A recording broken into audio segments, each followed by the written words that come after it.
All right, so this next one looks like it's probably, just by the name alone, I think it's like maybe a comedy. Just a second, there's an ad playing. I need to get the YouTube Red or whatever where there's no ads.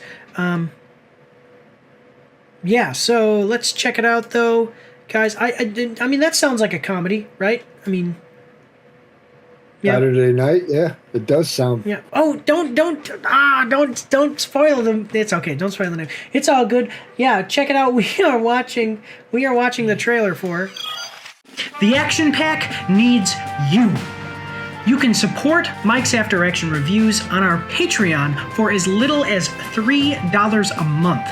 Every quarter, once we've made at least $200, we're going to be giving away 10% of our earnings from Patreon in a giveaway over on our Twitch, so go check that out as well. You can find all of the links for everything in the description and in the pinned comment down below. Do your part. Support the pack. The Action Pack. Saturday Night official trailer coming at us from Sony Pictures. We're going to like the video. It's got 1.4 million views, 18,000 likes. Oh my goodness. Yeah, 18,000 likes, 748 dislikes. So they have 90 minutes to get their crap together. We'll say that.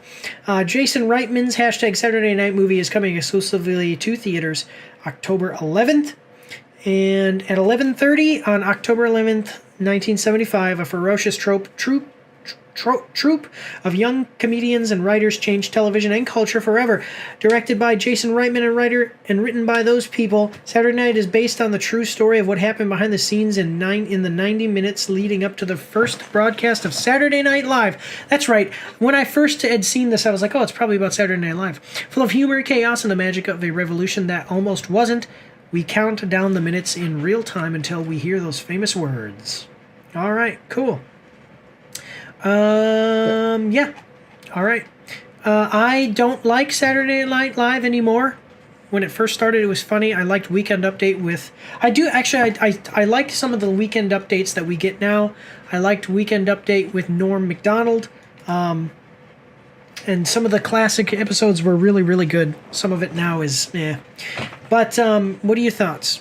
Real quick thoughts before we get started. I'm not an SNL person. I just a lot of times comedians aren't me. Yeah, I mean, a lot of times they try to make political jokes, and some of them land, some of them don't. And I don't even mind, like, if I like a politician, and I'm not even going to get into what I believe or what side I'm on of certain issues, but if I like a politician, I don't mind if they get made fun of as long as it's good. But sometimes the jokes are tasteless, and it's actually not that funny, but yeah, that's okay. But otherwise, you got a 2-minute and 17-second video. I hope that you're ready.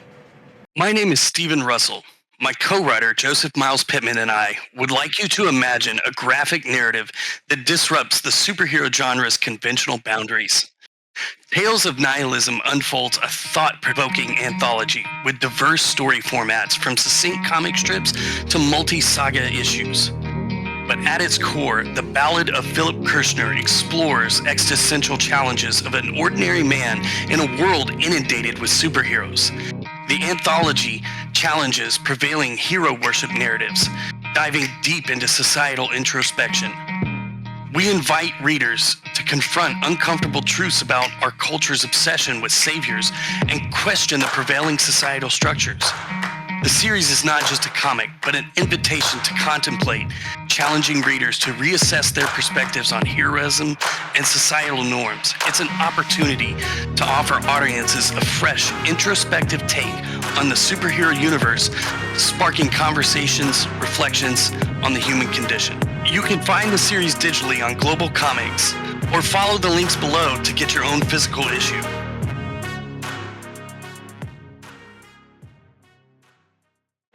Here we go. Hey, free comedy show, plenty of seats, plenty of tickets left, guys, free show. Fuck's sake. So, big night. Okay. My name is Lorne Michaels. I'm the producer of Saturday Night. The whole night? Yeah, the whole night. Chevy Chase, Gilda Radner. Dan, I ain't got... Just a second, I do want to say, yeah, Lorne Michaels. Just a moment, let me just look this up real quick, because Lorne Michaels, I'm pretty sure, is he still the producer of Saturday Night Live? Yeah, he's still the producer of Saturday Night Live right now. I'm pretty sure. Correct me if I'm wrong in the comments. But, yeah, and I remember he's the one that hired and fired Norm Macdonald, my favorite comedian. But, all right, yeah, here we go. About a minute and 40 left. Radner. Dan, I ain't got... How the fuck do you pronounce this? Really? Aykroyd, here we go. You know, I was thinking... Yeah, because, yeah, Dan Aykroyd, Adam Sandler, the black guy who's in Axel, Beverly Hills Cop. Why can't I... Eddie Murphy? Eddie Murphy. Yeah, all those guys got started in Saturday Night Live. So it has a great legacy, don't get me wrong. So this probably... I am interested. This looks like it might be interesting. But anyway, I'm sorry. I don't mean to keep stopping it, but here we go. You know, I was thinking, why don't we punt? We should run the dress rehearsal and claw back a win next Saturday. We can't, Dick. It's a live show.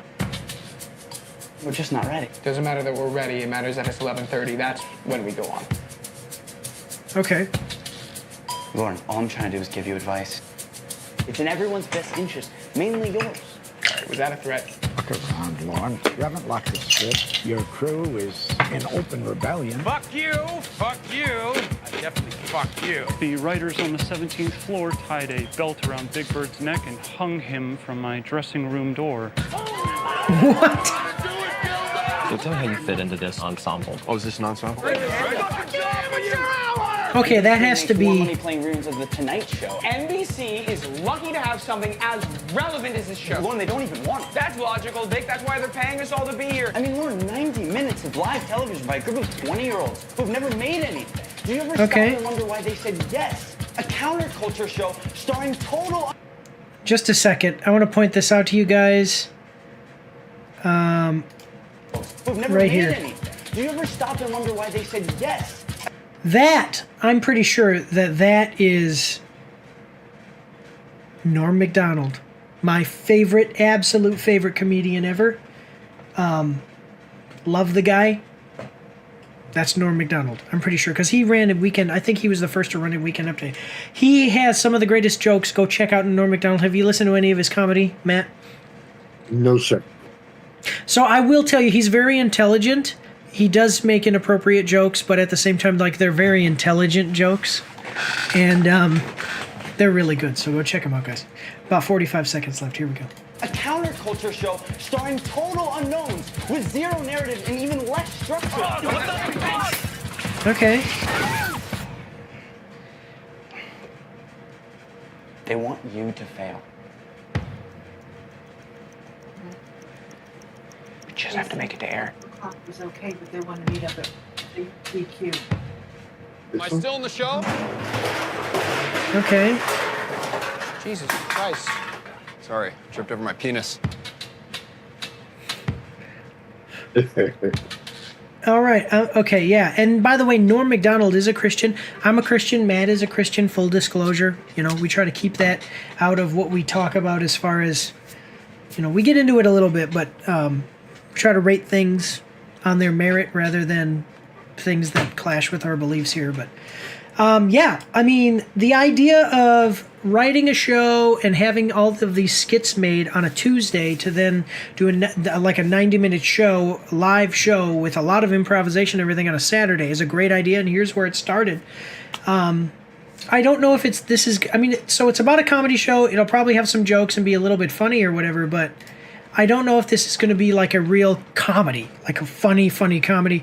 It's probably going to be more of a drama about how they made this show work. Yeah, what are your thoughts? That's what I was thinking, more like a documentary. Yeah. Yeah, like, what do you call a biopic? It's going to be like a biopic. Exactly. Yeah. Yeah, where like the Johnny Cash movie is the big one that I always think about, or the movie Ray, where they go through the life of these famous people. I like it, It maybe is not going to be something that I'm going to go see in theaters, but it'll definitely be something I'll get on again. I like buying the DVDs for these things, and then even if the movie's not good, I have it as a DVD in my DVD collection. And maybe that's because DVDs are cheap now. So that one actor is the one from Spider-Man that played the Green Goblin. Yeah, Willem Dafoe. Yeah, William great. Dafoe. Yeah, great actor. Great actor. Some of these guys are really good. The biggest interest to me is that there's all kinds of people in here that we know and love today, and they're. No, I'm not talking about the cast. I'm talking about who they're portraying, and some of them are really big names. And it'll be cool to see them brought to life again, because some of them are dead now, but see them brought to life again in a movie like this. So that's cool. That's cool. Yeah, and learn more about their personal lives. So yeah. Well, I think it's interesting. I don't know if I'll see it in theaters, but let's check it out. Check out what people are saying in the comment section. Maybe I'll read one or two. Okay, so Jason Reitman wasn't kidding. This really is, in his words, thriller comedy, and time itself is the villain. He's talking about Saturday Night Live, not this movie. Crazy how they made it looked like it was filmed with old cameras, and the color grading is spot on for something from that era. I'm seated. The theater players are scared and asking me to leave because the film isn't out yet, but I'm simply too seated. Okay, so people look like they're excited. Every day.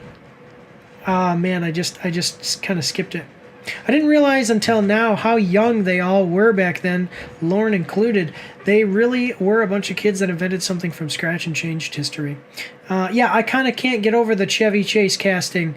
Oh, is this an ensemble? Line tells you everything you need to know about him at that time. Yeah, because Chevy Chase was kind of arrogant. Maybe the guy that they had do Weekend Update was Chevy Chase then. Because I don't know, it just kind of looked like Chevy Chase, but I'm pretty sure that... I don't know. Let me know in the comment section down below. Was it who did Weekend Update first? Was Chevy Chase doing Weekend Update and then Norm Macdonald? But it does look like Chevy Chase. Yeah. Chevy Chase, Weekend. Yeah, I guess he did. Okay. Yeah, so it was him, and then Norm Macdonald took over. I love Norm Macdonald as Weekend Update. He always had some really great jokes. But all right, guys. So that is Saturday night, and you're going to see it October 11th. You're hearing my daughter cry in the background if you can hear it. She's having a bad time right now. My wife is going to take care of that in just a second. All right, but we're going to move on to the next one.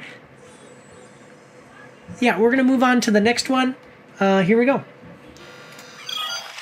Don't forget to check me out on Twitch and join the Discord where you can voice chat with me while I live stream, and you won't be recorded or anything on YouTube and Twitch, so that's pretty cool.